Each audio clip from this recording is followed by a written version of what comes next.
Assalamualaikum warahmatullahi wabarakatuh. Kembali lagi sama saya, Rahma, kelas 3D Pendidikan Bahasa Arab. Ini adalah video keempat saya mereview 10 jurnal tentang akhlak tasawuf.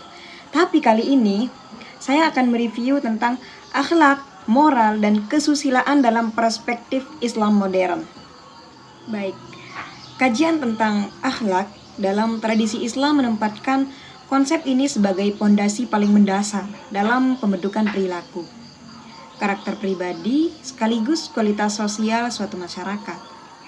Akhlak bukan sekadar kumpulan peraturan perilaku formal atau etika sosial, tetapi merupakan buah dari proses spiritual, hasil dari hubungan yang benar antara manusia dengan Allah, serta wujud implementasi dari kedalaman iman.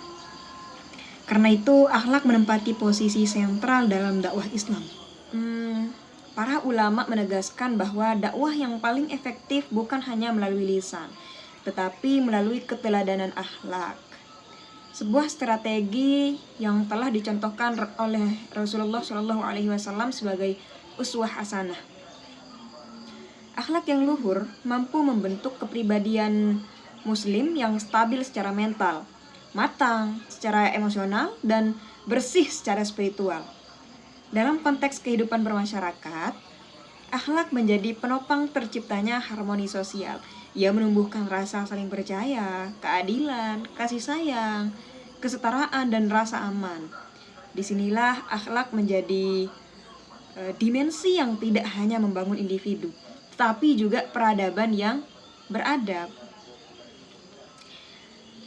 Tadi kita sudah membahas tentang akhlak, moral, dan sebagainya. Selanjutnya akhlak dalam pendidikan Islam, yakni proses internalisasi dan pembentukan karakter siswa maupun mahasiswa ya. Dalam pendidikan Islam, akhlak dipahami sebagai bagian inti dari kurikulum kehidupan. Proses pembentukannya tidak berhenti pada transfer pengetahuan saja, melainkan melibatkan satu, internalisasi nilai. Jadi peserta didik itu diarahkan untuk memahami nilai-nilai dasar, yakni kejujuran, kesabaran, amanah, tanggung jawab, kesederhanaan, dan lain sebagainya. Kemudian menjadikannya sebagai prinsip hidup yang tertanam dalam hati. Yang kedua, pembiasaan. Kebiasaan berperilaku baik seperti disiplin, menghargai waktu, datang ke kelas tepat waktu misalkan, terus berkata benar, jujur ya, menjaga kebersihan, menghormati guru dan orang tua, dijadikan latihan rutin hingga menjadi karakter. Jadi guru itu tidak hanya memberi materi ya, menyampaikan materi, tapi juga menjadi contoh, mencontohkan kepada siswa maupun mahasiswanya. Poin ketiga, yakni keteladanan atau uswah. Guru itu menjadi teladan. Ini merupakan metode paling efektif. Akhlak tidak dapat ditransfer secara kognitif saja. Ia harus dicontoh dari perilaku nyata guru, orang tua, dan lingkungan. Dalam Islam, guru bukan hanya penyampai ilmu, tetapi model hidup bagi muridnya.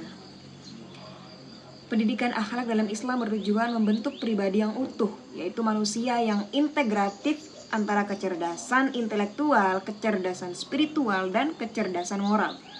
Karena itu, akhlak dipandang bukan sekadar indikator kesolehan ritual ya, tetapi indikator kesolehan sosial. Bagaimana seorang memperlakukan diri, orang lain, dan lingkungannya.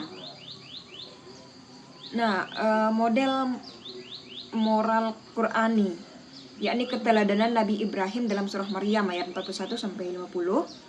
Kajian terhadap moral dalam surah Maryam ayat 41-50 ini memberikan gambaran konkret tentang bagaimana Al-Quran mengajarkan nilai etika yang universal. Dalam ayat-ayat ini, Nabi Ibrahim menjadi figur teladan dalam ketegasan prinsip tauhid. Contohnya, Ibrahim menolak penyembahan berhala dengan argumentasi rasional dan teologis, menunjukkan bahwa moralitas dalam Islam berakar pada kebenaran akidah. Nabi Ibrahim juga menjadi teladan dalam kesantunan dialog ya.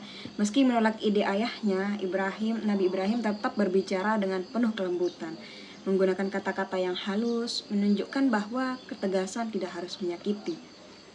Kemudian dalam kebijaksanaan beliau dalam berdebat, Nabi Ibrahim memberikan alasan logis dan spiritual tanpa merendahkan lawannya. Ini mencerminkan bahwa moral Qur'ani selalu menggabungkan kebenaran dan kearifan.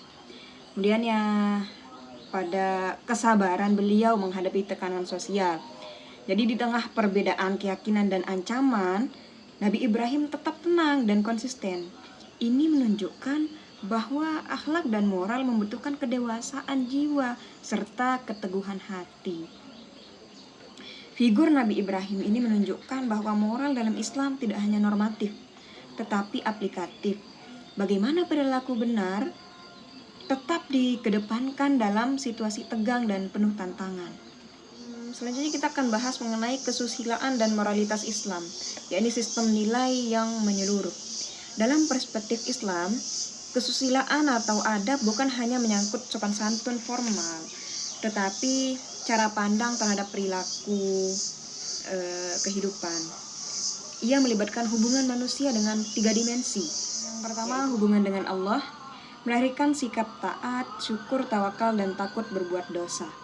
Yang kedua, hubungan dengan diri sendiri, melahirkan sikap menjaga kehormatan diri, integritas, kontrol diri, dan kebersihan batin. Yang ketiga, hubungan dengan sesama manusia atau hablum minan nas, yakni melahirkan perilaku adil, tolong-menolong, peduli, jujur, dan harmonis dalam masyarakat.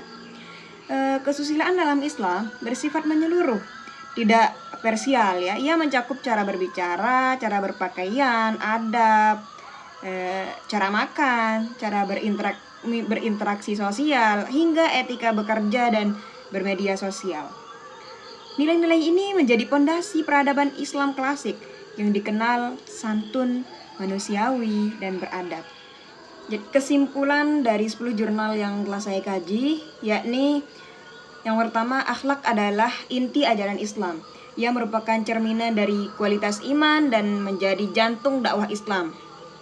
Kedua, pembentukan akhlak melalui pendidikan harus melibatkan proses internalisasi nilai, kebiasaan, dan keteladanan lingkungan. Yang ketiga, yakni Al-Quran menyediakan model moral universal. Salah satunya melalui kisah Nabi Ibrahim yang mencontohkan perpaduan antara prinsip teguh dan pendekatan lembut. Kemudian yang keempat, kesusilaan Islam bersifat holistik, mencakup hubungan vertikal dengan Tuhan, dan horizontal, yakni dengan manusia dan diri sendiri. Dengan demikian, akhlak, moral, dan kesusilaan bukan sekedar norma sosial atau aturan formal, tetapi merupakan sistem nilai yang membentuk kepribadian, kemurnian jiwa, menyeimbangkan kehidupan batin, serta membangun peradaban manusia yang lebih beradab dan harmonis. Baik, itu saja kesimpulan dari 10 jurnal yang telah saya kaji. Sampai jumpa di video selanjutnya.